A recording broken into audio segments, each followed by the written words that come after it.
So let's get into our react of the week. I got another Dave Ramsey video for you guys. Let's go check it out and see what he has to say.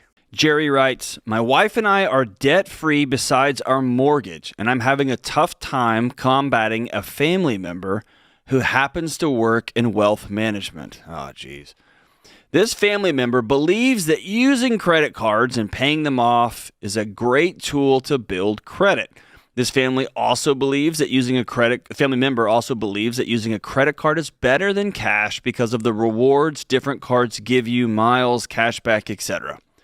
With this member working in finance, they are more informative than I am when it comes to managing money, but after listening to you for so long, I can't wrap my head around what they're saying as the best option to build wealth. What's the best way to have a discussion with this family member that I can stop feeling pressured?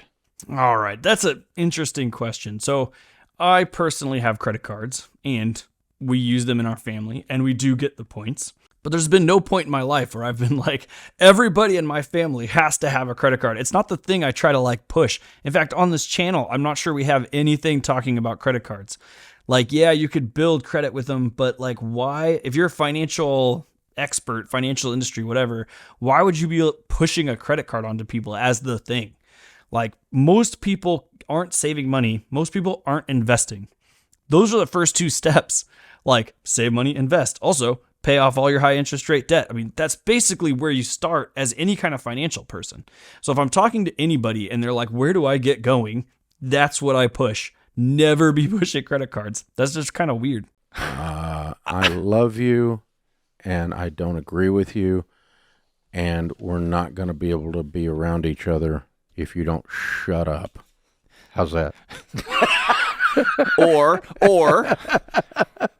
hey man, thank you so much. I appreciate that. I'm just not into using credit cards, and I know I've heard there's some great things, but I'm just not into using them. But I appreciate it. Yeah, that's it. Yeah, you don't get a vote. Yeah, don't get a vote. He's just a doob. He happens to be in your family, but he's a doob. Yeah, I think that's right. Like, you know, at some point, you just got to be like, all right, dude, like, we don't agree. You can do your thing. I'll do my thing. Let's just be friends and talk about things that we like. It's a little bit weird that, like, this is like a constant push for a credit card. Like, why a credit card? It's just very bizarre. Let's look at his family member. Using credit cards and paying them off is a way you build credit. If you care about credit, then that's a thing. And if you think that credit is going to cause you to build wealth, which is an interesting dichotomy because most millionaires don't believe that. Correct. Now, little doob in the wealth management business believes that, but he's 26 and has an MBA. So he's correct. I'm just opting out of that system.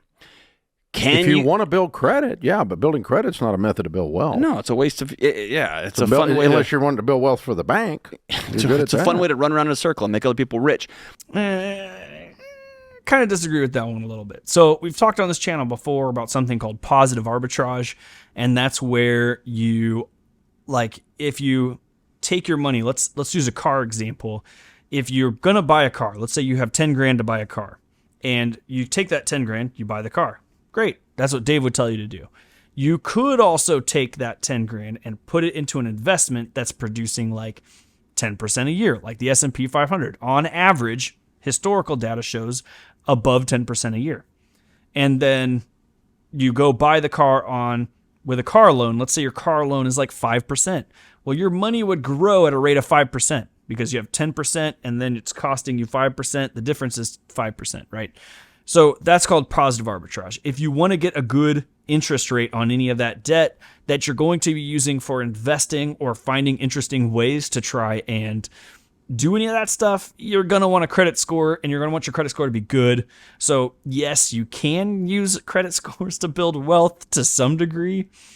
Same thing for real estate investing. If you're going to take out debt to buy real estate, yeah, your credit score matters because you get a better interest rate, which means your profit is better. You pay less to the bank, ultimately. You don't have to actually pay the bank interest to make that happen, right? I have a credit card. I don't pay interest. I pay it off at the end of every pay cycle or end of the statement cycle. So yeah, I don't think that all adds up here. Can you get rewards from using credit cards? Yes. I have chosen in my house with my family to opt out of a system because my flights are not free. The person who pays for my flights is a single mom who can't make her payments, who somebody said, if you use this little plastic card, it'll get you till next week. And she's buying my flights, and I refuse to let the people in the margins pay for crap my family's doing. I'm opting out of that system. I think this is one of John's weaker arguments on this one. He's made this before. He's like, somebody is paying out the credit card at an extremely high interest rate, like this single mom who's got to buy groceries and she's like paying 21%. Those are the people paying your points. Well, kind of, but like John not using a credit card doesn't suddenly make that lady's life any better. It's not, costing her less interest rate. All you're doing is that Visa now just keeps more money. So like, I don't see that the same way. If points are available to me, I'm taking the points because I don't want Visa to keep that money. I'll take it. Yeah, I don't think that argument works. The number of millionaires in the largest study of millionaires ever done that said they made their money on cashback rewards and airline miles is precisely zero. Zero, none. None of them. No millionaire ever said, I became wealthy with airline miles. And that's just dumber than crud. But it's different, Dave. I mean, it's not different. People think they're beating the system. I don't think any millionaire has ever said like I got rich because of airline miles or points. But then that argument could be for anything. Like, you shouldn't eat shrimp because no rich person has ever said they made it rich eating shrimp. And like, okay, well, that doesn't really calculate to the same thing, right? Like if you can get rewards from using a credit card and you're a credit card person, meaning you don't carry a balance, you don't pay interest, I don't see a problem with using it. I'm not going to push it on anybody. I don't see a problem with you using it. If you have a hard time with that, like you look at the balance that you have left on a credit card and you think that that's like cash that you get to go spend, you're not a credit card person. Don't worry about the points. You're probably paying more in interest than you will ever get in points. I would recommend people cut up their credit cards at that point, right? But you should know which one you are. You have like a real honest look into your soul and decide like, can I handle this? And if the answer is I don't know or no credit cards for you. If your answer is like, yeah, like I can handle that. All right, credit cards, right? It's not going to make you rich, but like why not? I guess at that point. And then, yeah, I could build credit, and that credit that I built does go to some of these investments that I do and these strategies that I use. So that does work for me. It's not something I would push on anyone, like I said earlier, but it works for me. And, you could take that information and use it however you want. The first time I had this, I had a guy that was a car dealer that was a Christian, and he called up and called up a friend of mine we had a mutual friend, a pastor, and the pastor said, hey, so-and-so wants to meet with you because he believes as brothers in Christ, that you all have an honest disagreement. He wants to have a discussion with you about it. Well, he's a car dealer, and he sells car leases. And I said, well, yeah, I'll be happy to meet with him, but the net result of the conversation when we're done is he's going to go back to the office and lease cars, and I'm going to turn on a microphone and say, if you lease cars, you're stupid. And we both love Jesus. But I'm not going to talk him into not leasing cars. And he's not going to present any information as much as I know about the subject that's going to make me suddenly believe leasing cars is a good idea. Yeah. So Dave's point there where he's like, yeah, we can't talk to each other and come away with an agreement. I think that's absolutely true. I don't think there's anything morally wrong with leasing cars to people. There are some people that makes financial sense for, and giving them that option, it is not, is not bad. Now, if you're lying to people to get them to lease a car, you're telling them, false truths, you're, whitewashing what you're saying, you're withholding information, that's the immoral part, right? But the actual lease on a car itself is just a thing. Like, I don't think that there's an immoral or moral position on that. But, in some cases, I do think there is. So, like, Whole Life, for example, we talk about that a lot on this channel. It does what the people say it does. I don't think that you need it in your portfolio, but it does do what it says that they say that it does. Right. And so I don't think there's anything immoral selling it. I think that they misunderstand what it is that they're selling, which is, a different thing altogether. But, I don't think there's anything immoral necessarily in that.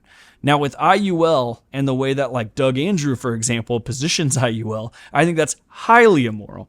And I've asked the question, like, do you think he's he knows that he's being highly immoral, or do you think he actually believes this stuff? Because there's something like I like to call the moral sunk cost fallacy. So sunk cost fallacy is when you put so much money into something that is failing that you're like, well, I put so much money into this that I can't go, leave it now. I have to keep going. And that causes, people to lose tons and tons of money. That's sunk cost.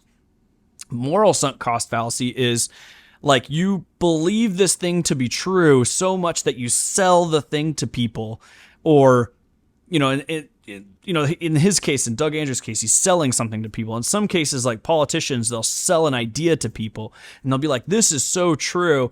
It's hard to back off from that when you're presented with other information that suggests that it may not be true, because if it turns out you've been wrong the entire time, you may have been causing severe amounts of damage. And I'm not sure people's psyche can handle the realization that maybe they've been immoral or causing problems that entire time, right? So like, let's say if Doug Andrew actually believes that what he's selling is good and he's selling IUL, and someone presents information as like, hey, this IUL, or Index Universal Life, just in case you didn't know, this Index Universal Life is causing damage to all these people. He has two choices. He could either be like, wow, I've really hurt a lot of people, or he could ignore that and be like, I don't believe that that's true, because if I do believe that that's true, then it means that that my psyche has to handle the fact that I hurt all these people, right? So moral sunk cost fallacy. I think that's what happens there. It's like my cousin's mine's not, but I have had this question over the years. My cousin's a whole life agent, and he sold me the whole life policy. Well, you're not going to talk your cousin into the idea that whole life sucks. It does suck. It's a horrible product, but you're not going to talk a whole life agent into that fact, because he'd have to quit his job if he had integrity. And so this is a big conversation. You're not going to talk him out of it, but you can just explain to him, I'm no longer owning the policy because that's my territory. I get to make decisions inside that fence, and I'm not going to play anymore. That's the end of the video. So yeah, exactly like I was saying, it's going to be hard to convince someone that's selling a product that they believe in, that even if they're presented with the data to suggest that it's not a good idea, for them to actually believe it.